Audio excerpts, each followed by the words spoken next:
Is Microsoft Simulator a game or a simulator?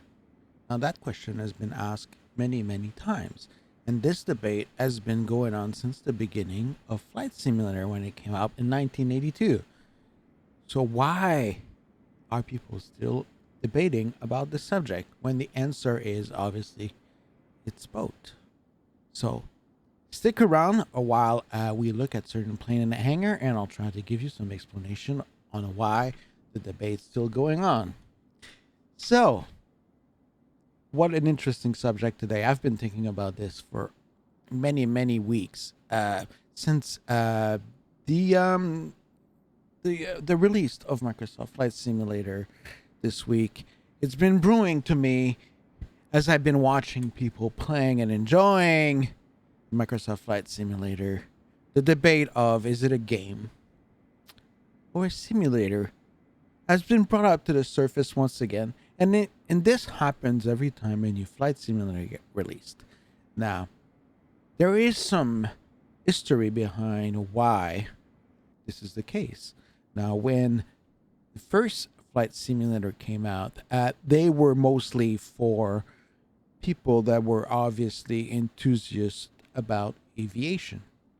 And these people use these tools either as a way to practice a certain procedure, maybe learn certain craft. There are students trying to do their PPL, or they are pilot, and for them this is a way to continue maybe training and practicing certain aspect of aviation, and mostly avionics, and because the flight dynamics back then wasn't really what we have today, but they were used as tools to help them achieve a goal. And of course there was the people who maybe couldn't afford to do a PPL or take flying lesson, and they loved aviation, and this was a way for them to explore that hobby through gaming.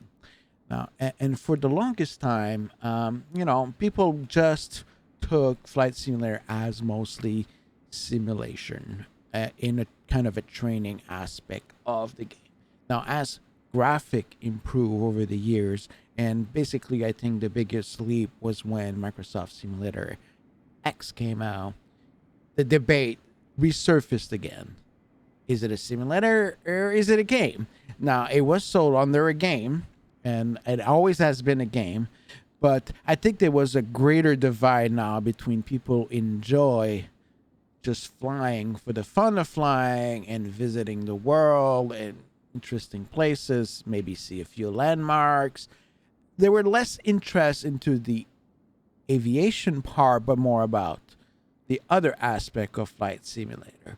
While the other group of enthusiasts who were using these tools for training purposes went into a separate camp where they say, well, you're just a gamer and I'm using this as a tool, therefore, we're different kind of people.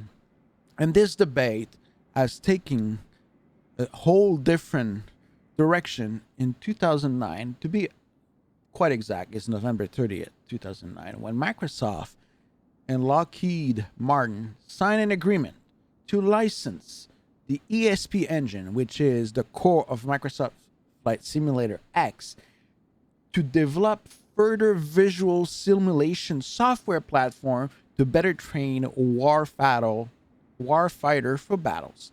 And this is how the debate took a whole different direction, because now Lockheed Martin was going to come out with a software, and we all know now it's called Prepared, that was not for entertainment purposes, but for training purposes.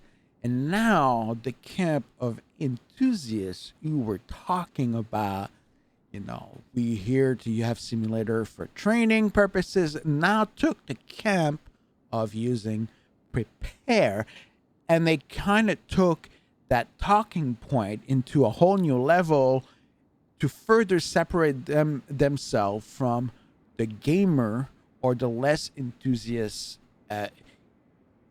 people who like aviation. So they said to themselves, we're better than them. We're here for training. This is the prepare is for us. The real flight simmer who cares about every aspect of aviation and every aspect of simulation. And if you're a gamer, you can go play Flight Simulator X if you like. And since then, since that moment in time, this has become a talking point. And of course, when X-Plane 11 came out, the same discussion came about where is it a simulation or is it a game? And of course, people who have been following X-Plane for quite some time and know Austin Mayer, which is, part of Laminar Research, who is a pilot and was obsessed with the blade element theory and decided to build a more modern flight dynamic flight simulator, brought up a product that was, quite more advanced in terms of flight dynamic that Prepare ever was. There's always that sentiment of going on rail when you're in Prepare or FSX, at least using the default flight dynamics of these applications. Of course, over time, third-party software came in and brought on their own aircraft, which add their own external flight dynamic to kind of go against, go around the limitation of the ESP engine. And then this whole debate about, which one is a better sim. Of course, that is for another video.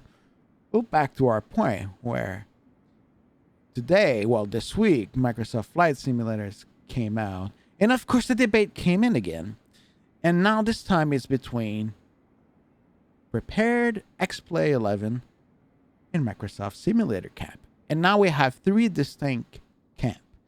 And one of the things I've heard the most is from the X-Plane 11 camp, would say, well, X-Plane is a sim and Microsoft Simulator is a game.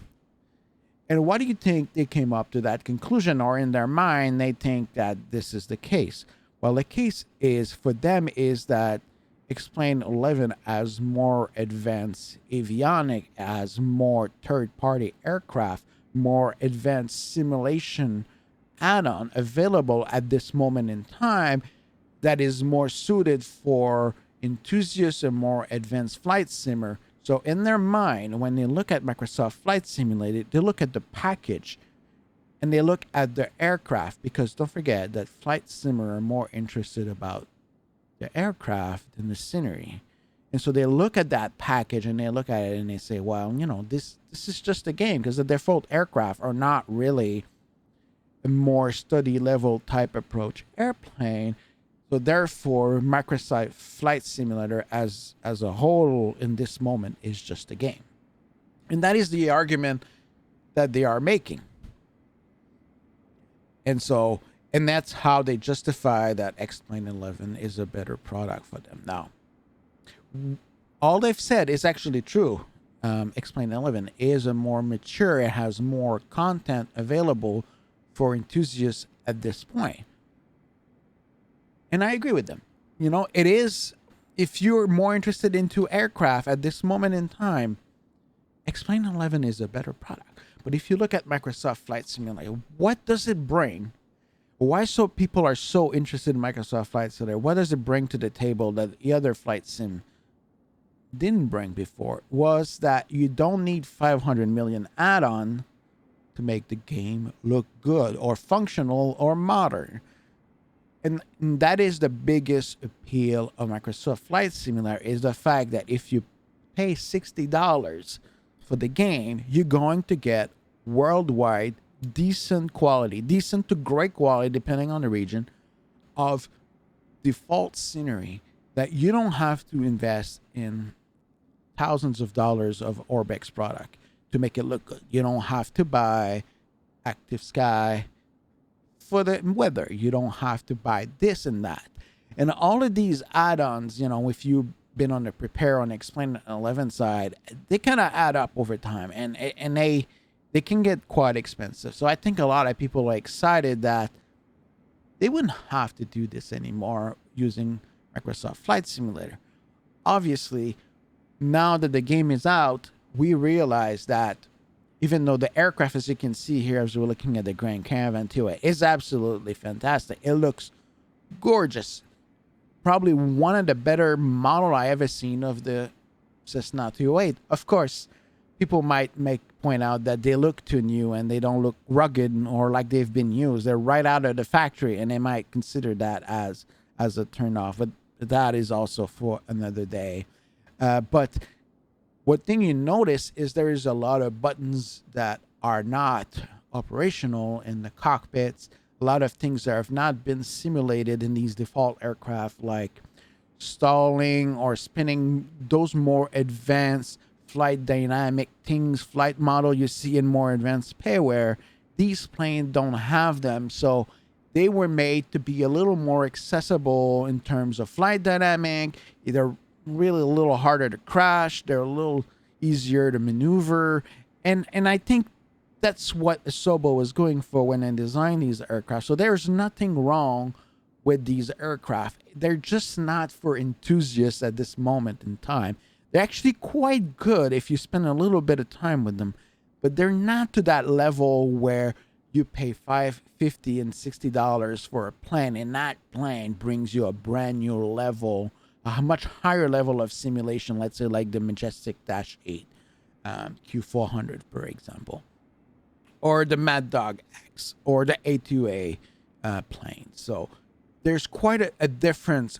There's a different plateau of quality, and these default aircraft are not.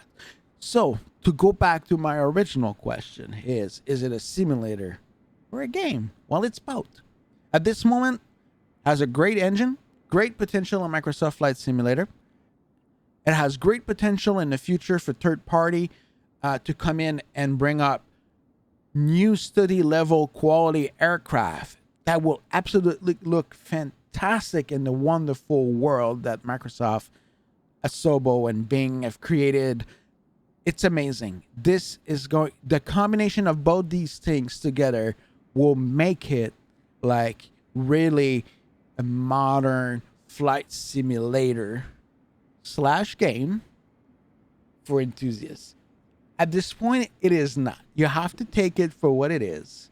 It is a good package. It is worth the money, but it may not bring you everything you really want out of a simulator at this moment in time. But I think we just have to give it time for it to mature. So hopefully you like this video today. If you wanna, you are free to subscribe to my channel, or you can watch me on Twitch at twitch.tv/frogboundturtle. I'll be mostly streaming on the weekend if you want to have a discussion with me about this subject. Thank you guys, and have a good evening.